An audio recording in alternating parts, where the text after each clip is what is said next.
Hey everybody, so in today's video I'm going to show you another way you can use this speed square, and you'll notice that any speed square has these notches here, and these are great for scribing a straight line on a piece of wood. If you want to make a rip cut or a straight cut down a piece of wood and do it quickly, you can use these notches.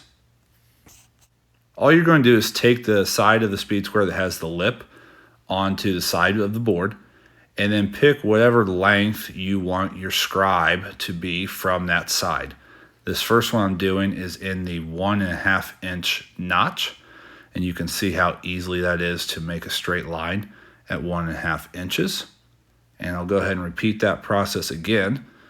This time I'm going to come over to 2 3/4 inches, and again placing my pencil in that notch and just sliding my speed square down the wood to make my nice straight scribe line at 2 3/4 inches.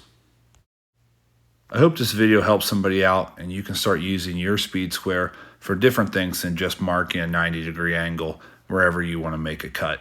You can see my measurements lined up perfectly here with my tape measure. I hope this video was helpful. If it was, hit that like button, and I always appreciate people subscribing to my channel.